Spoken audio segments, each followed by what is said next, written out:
Hi tears, welcome back. எல்லாரும் எப்படி இருக்கீங்க? நல்லா இருக்கீங்களா? இன்றைக்கி நம்ம வீடியோவில் இன்றைய காலகட்டத்தில் எல்லோருக்குமே இருக்கிற பிரச்சனை தான் சீக்கிரமாக முடி நரைச்சி போகிறது, அதாவது ப்ரீமெச்சூர் கிரே. அது மட்டும் இல்லைங்க, ஹெல்மெட் யூஸ் பண்ணுறதுனாலையும் பொல்யூஷன்னாலையும் வர முடி உதிர்தல் போன்ற எல்லா பிரச்சனைக்கும் மிகப்பெரிய ஒரு தீர்வு தான் இன்றைக்கி நம்ம வீடியோவில் நம்ம பார்க்க போகிறோம். என்னுடைய ஃப்ரெண்டான ஆயுர்வேதிக் டாக்டர் சொன்ன அருமையான டிப்புங்க. கண்டிப்பாக எல்லோருமே வீடியோன்னு ஃபுல்லாக ஸ்கிப் பண்ணாமல் பாருங்கள். அப்போ நமக்கு டைம் வேஸ்ட் பண்ணாமல் நேராக வீடியோக்குள்ளே போயிடலாம். அதுக்காக வேண்டிட்டு நான் இங்கே ஒரு வெங்காயம் தான் எடுத்திருக்கேன், அதுவும் பெரிய வெங்காயம் தான் எடுத்திருக்கேன். அதனால நம்ம இந்த மாதிரி தோல் எல்லாம் க்ளீன் பண்ணிவிட்டு அந்த வெங்காயத்தில் இருக்கிற கருப்பு இதெல்லாம் நம்ம யூஸ் பண்ணக்கூடாது. அதனால வெங்காயம் யூஸ் பண்ணும்போது நல்லா கழுவிட்டு நீங்கள் பயன்படுத்திக்கோங்க. வெங்காயம் நம்மளோட முடிக்கு வேர்ல இருந்து ஊட்டச்சத்து அளிக்கிறது. அது மட்டும் இல்லைங்க, முடி உதிராமல் டேண்ட்ரஃப் எல்லாம் வராமல் பாதுகாக்கவும் உதவுகின்றன. வாரத்தில் 2 முறை நம்ம வெங்காயம் இந்த மாதிரி பயன்படுத்தினா போதுங்க. உங்களுக்கு வெங்காயத்தோட ஸ்மெல்லு முடியல இருக்கும் அப்படின்னு தோணுச்சுன்னா நீங்கள் வெங்காயம் இந்த மாதிரி பயன்படுத்திட்டு அதுக்கப்புறமேட்டு நீங்கள் யூஸ் பண்ணுற சோப்பு, ஷாம்பு எது வேணாலும் பயன்படுத்திக்கலாம். அவ்வளோதான். வெங்காயம் கட் பண்ணி சேர்த்தாச்சு. அதோடவே நமக்கு சின்ன கைப்பிடி அளவுக்கு கருவேப்பிலை சேர்த்துக்கலாம். கருவேப்பிலையும் நம்மளோட கூந்தலுக்கு அவ்வளோ நல்லதுங்க. அவ்வளோதான். இதில் நீங்கள் கொஞ்சம் தண்ணி, அப்படி இல்லைன்னா கஞ்சி தண்ணி கூட ஊற்றிட்டு அரைச்சிக்கலாம். நான் இங்கே கஞ்சி தண்ணி தாங்க ஊற்றி அரைக்க போகிறோம். அதுவும் பழைய கஞ்சி தண்ணி, அதாவது 2 நாள் முன்னாடி எடுத்து வச்ச புளிச்ச கஞ்சி தண்ணி தான் நான் இங்கே ஊற்றியிருக்கேன்.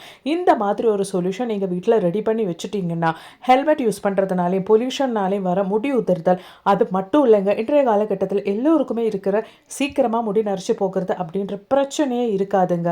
அதுக்கப்புறமேட்டு 80-85 வயசானாலும் உங்கள் முடி நிறைக்காது. நிறைய முடி உங்கள் தலையில் இருக்கும். முடி கொட்டவே கொட்டாது. டேண்ட்ரஃப் தொல்லையும் இருக்காது. அவ்வளோதான். அரைச்சி ஃபில்டர் பண்ணி எடுத்ததுக்கு அப்புறமேட்டு கொஞ்சம் கூட தண்ணி ஊற்றி டைலூட் பண்ணியாச்சு. இப்போ நம்ம யூஸ் பண்ணுறதுக்கு வசதியாக நம்ம ஸ்ப்ரே பாட்டில்லையோ இல்லைன்னா சின்ன பாட்டிலில் அதோட முடியில் ஹோல்ஸ் போட்டுட்டோம் நம்ம பயன்படுத்திக்கலாம். நான் இங்கே ஒரு ஸ்ப்ரே பாட்டில் தாங்க யூஸ் பண்ணிட்டு வரேன். இந்த மாதிரி நம்ம ரெடி பண்ண இந்த ஒரு சொல்யூஷன் நம்ம குளிக்கிறதுக்கு முன்னாடி ஒரு 1/2 ஹவர் டைமுக்கு முன்னாடி நம்மளோட தலையிலையும் ஸ்கேல்ப்லையும் நல்லா ஸ்ப்ரே பண்ணிட்டு ஒன்று மசாஜ் பண்ணதுக்கு அப்புறமேட்டு அப்படியே விட்டுடலாம். 1/2 ஹவர் கழிச்சு வெங்காய ஸ்மெல் இருக்கும் அப்படின்னு நீங்கள் நினச்சிட்டிங்கன்னா சோப்பு, ஷாம்பு ஏதோ ஒன்று யூஸ் பண்ணி நீங்கள் வாஷ் பண்ணிக்கலாம். அப்படி இல்லைன்னா ஜஸ்ட்டு நீங்கள் தண்ணி ஊற்றி வாஷ் பண்ணாலே போதுங்க. என்னை பொறுத்த வரைக்கும் நான் பயன்படுத்தும் போது எனக்கு வெங்காய ஸ்மெல் அப்படி வரல. நீங்கள் எதுக்கும் பயன்படுத்திட்டு உங்களுக்கு அந்த ஸ்மெல் வருதுன்னா நீங்கள் சோப்பு, ஷாம்பு போட்டு வாஷ் பண்ணிக்கோங்க. கண்டிப்பாக ட்ரை பண்ணி பாருங்கள் ஃப்ரெண்ட்ஸ். அப்போ இனி ரொம்பவே டேஸ்டியான, அதுவும் குயிக்காக செய்யக்கூடிய ஒரு அருமையான பிரேக்ஃபாஸ்ட் ரெசிபி. இப்போ ஸ்கூல் எல்லாம் ஓப்பன் ஆச்சு. குழந்தைங்களுக்கு கொடுக்கக்கூடிய ஒரு அருமையான பிரேக்ஃபாஸ்ட் ரெசிபி தான். அதுக்காக வேண்டிட்டு 1 பவுல் அளவுக்கு பச்சரிசி எடுத்தாச்சு. அதோடவே நாம் வெந்தயம் சேர்த்துக்கலாம். ரெண்டும் நல்லா கழுவுனதுக்கு அப்புறமேட்டு தான் நம்ம ஊறுறதுக்காக மாற்றி வைக்கணும். ஏன்னா அந்த தண்ணியோடவே நம்ம அரைச்செடுக்க போகிறோம். அதுக்காக வேண்டி தான் ரொம்ப குயிக்காக செய்யக்கூடிய, அதுவும் உளுந்தெல்லாம் சேர்க்காம காலையில் குழந்தைங்களுக்கு பிடிச்சபடி செய்யக்கூடிய, அதுவும் இந்த ஒரு டிஷ்ஷை சாப்பிட்றதுக்கு நமக்கு குழம்பெல்லாம் தேவை கூட கிடையாது. அவ்வளோதான். 4 ஹவர் டைமுக்கு பச்சரிசி நல்லா ஊற வச்சாச்சு. நல்லாவும் ஊறி வந்தாச்சு. இப்போ இந்த ஊறின தண்ணியோடவே நம்ம மிக்ஸி ஜாரில் மாற்றிட்டு நல்லா அரைச்சி எடுத்துக்கலாம். இந்த அரிசியோடவே நம்ம இன்னொரு இன்க்ரீடியன்ஸும் இதில் சேர்க்க வேண்டி இருக்குது. அது என்னன்னு பார்த்துடலாம். மிக்ஸி ஜாரில் ஊற வச்ச பச்சரிசி சேர்த்ததுக்கு அப்புறமேட்டு சாப்பாடு சேர்த்துலாம். நான் இங்கே புழுங்கல் அரிசி சாப்பாடு தாங்க 3/4 பவுல் அளவுக்கு சேர்த்துருக்கோம். இப்போ 1 பவுல் அளவுக்கு பச்சரிசி, 3/4 பவுல் அளவுக்கு புழுங்கல் அரிசி சாப்பாடும் சேர்த்தாச்சு.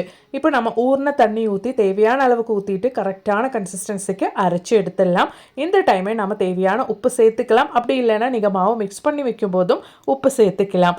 அவ்வளோதான். பாருங்கள், நம்மளோட மாவு கரெக்டான கன்சிஸ்டன்சிக்கு அரைச்சி எடுத்தாச்சு. இப்போ நம்ம இது ஒரு பாத்திரத்துக்கு மாற்றிடலாம். நான் பயன்படுத்தாத ஒரு குக்கருக்கு தாங்க ட்ரான்ஸ்ஃபர் பண்ணிட்டு இருக்கிறேன். நான் மாவு ஊற்றும் போது உங்களுக்கே அந்த ஒரு கன்சிஸ்டன்சி தெரியுது. அந்த கன்சிஸ்டன்சிலே நீங்கள் அரைச்சி எடுத்துக்கோங்க. இந்த டைமில் நம்ம தேவையான உப்பு சேர்த்துட்டு கையாலே நல்லபடியாக ஒன்று மிக்ஸ் பண்ணிக்கலாம். நான் நைட்டு தான் இந்த மாவு அரைச்சி ரெடி பண்ணிட்டு இருக்கிறேன். எனக்கு அடுத்த நாள் காலையிலேக்கே பிரேக்ஃபாஸ்ட்டுக்கு வேண்டி தான் நான் ரெடி பண்ணிட்டு இருக்கிறேன். நம்ம கையால் மிக்ஸ் பண்ணும்போது நம்ம கையில் இருக்கிற குட் பாக்டீரியாஸ் நம்மளோட மாவு நல்லா பொந்தி வர்றதுக்கு, அதாவது புளிச்சு வர்றதுக்கு ஹெல்ப் பண்ணும். அவ்வளோதான். பாருங்கள், நான் ஓவர் நைட் நல்லா ரெஸ்ட் பண்ணியாச்சு. இப்போ காலையில் எடுத்து உங்களுக்கு காமிக்கிறேன். கரெக்டாக ஓவராக புளிக்காமல் கரெக்டான பதத்துக்கு நம்மளோட மாவு ரெடி ஆயாச்சு. இந்த ஒரு ரெசிபிக்கு மாவு ரொம்பவே புளிக்க வச்சுட்டிங்கன்னா அந்த ஒரு ரெசிபி நமக்கு பேனில் இருந்து வரவே வராது, ரொம்பவே ஒட்டிடும். அவ்வளோதான். இப்போ காலையில் நமக்கு நல்ல ஒரு பிரேக்ஃபாஸ்ட்டுக்காக வேண்டிட்டு பேன் வச்சு பேனில் கொஞ்சம் ஆயில் எல்லாம் ஸ்ப்ரெட் பண்ணிவிட்டு இந்த மாதிரி நான் சின்ன தவி தான் எடுத்திருக்கேன், அதாவது சின்ன கரண்டி தான் எடுத்திருக்கேன். அந்த கரண்டியில் 2 கரண்டி அளவுக்கு மாவு ஊற்றிட்டு ஜஸ்ட் ஒன்று ஸ்ப்ரெட் பண்ணிக்கலாங்க. அப்போவே நம்மளோட மாவுக்கு சுற்றிலும் இந்த மாதிரி பபிள்ஸ் வர ஆரம்பிக்கும். அந்த மாதிரி பபிள்ஸ் வரும்போது நீங்கள் க்ளோஸ் பண்ணிவிட்டு ஒரு ஜஸ்ட் ஒரு செகண்ட் டைமுக்கு க்ளோஸ் பண்ணி எடுத்துட்டிங்கன்னா டேஸ்டியான அப்பம் ரெடி ஆயிரும். இந்த ஒரு அப்பம் சாப்பிட்றதுக்கு காலையில் சட்னி குழம்பு எதுவும் தேவையில்லை, அப்படியே சாப்பிட்டுக்கலாம். குழந்தைங்களுக்கு கொஞ்சம் நெய் விட்டு கொடுத்துட்டிங்கன்னா அவங்க ரொம்பவே விரும்பி சாப்பிட்ருவாங்க. இவ்வளோதான் பாருங்கள், திடீர்னு உளுந்து தீர்ந்து போச்சு, என்ன பிரேக்ஃபாஸ்ட் செய்யலாம் அப்படின்னு யோசிக்கிறவங்களுக்கு செய்யக்கூடிய ஒரு அருமையான பிரேக்ஃபாஸ்ட். கண்டிப்பாக ட்ரை பண்ணி பாருங்கள். பிடிச்சிருந்தா மறக்காமல் உங்கள் ஃப்ரெண்ட்ஸ் அண்ட் ஃபேமிலி கூட ஷேர் பண்ணி சப்போர்ட் பண்ணுங்கள் ஃப்ரெண்ட்ஸ். பிரேக்ஃபாஸ்ட்டுக்கு மட்டும் இல்லைங்க, குழந்தைங்களுக்கு லஞ்சு கூட நீங்கள் இது கொடுத்து அனுப்பிடலாம். இதோடவே கொஞ்சம் ஏதோ ஒரு குழம்பு அப்படி இல்லைன்னு சட்னி கூட செஞ்சுட்டு அவங்களுக்கு நல்ல ஒரு லஞ்ச் பாக்ஸ் கூட நீங்கள் செஞ்சு கொடுத்து அனுப்பிடலாம். விரும்பி சாப்பிட்ருவாங்க. அப்போ இனி நமக்கு நம்மளோடது அடுத்த டிப் ஒன்று பார்த்துடலாங்க. நீங்கள் தம்ப்நெயிலில் பார்த்த மாதிரி நம்ம வீட்டில் நம்ம குக் பண்ணுற இந்த ஒரு ரைஸ் வச்சு நம்ம எப்படி ஒரு நல்ல ஒரு ஹெடே அது கெமிக்கல் இல்லாமல் எப்படி ரெடி பண்ண போகிறோம் அப்படின்றது பார்த்துடலாம். அதுக்காக வேண்டிட்டு கொஞ்சம் புழுங்கல் அரிசி தாங்க நான் எடுத்திருக்கேன்.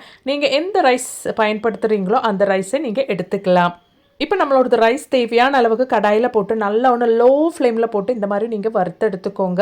லோ ஃப்ளேமில் போடாமல் ஃபுல்லாக ஃப்ளேம் போட்டுட்டிங்கன்னா சீக்கிரமாக அது கருகிரும், அது நமக்கு யூஸ் இருக்காது. இந்த மாதிரி லோ ஃப்ளேமில் போட்டு நீங்கள் நல்லா கலர் சேஞ்ச் பண்ணி எடுத்து அதை நல்லா கருக்க வச்சு எடுத்துக்கோங்க.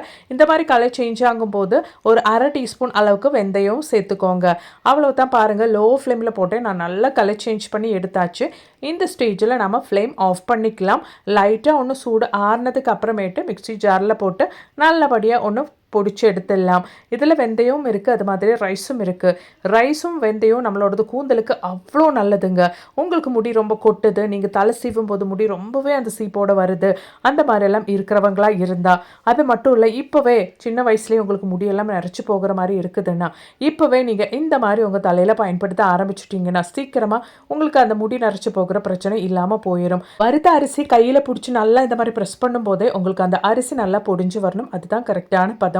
தேவையான அளவுக்கு மட்டும் நான் இங்கே அரிசி மிக்ஸி ஜாரில் போட்டிருக்கேன். மிச்ச அரிசி, அதாவது மிச்ச வறுத்த அரிசி நம்ம ஒரு டைட்டான கண்டெய்னரில் போட்டு தேவைப்படும் போது பயன்படுத்திக்கலாம். இப்போ நமக்கு இந்த டைமில் நம்ம ஹேடை செய்கிறதுக்காக வேண்டிட்டு நான் வெந்தயமும் அரிசியும் சேர்த்த கலவை 1 டீஸ்பூன் அளவுக்கு பயன்படுத்தி இருக்கேன். அதோடவே நமக்கு தேவையானது பிளாக் ஹென்னா தான்.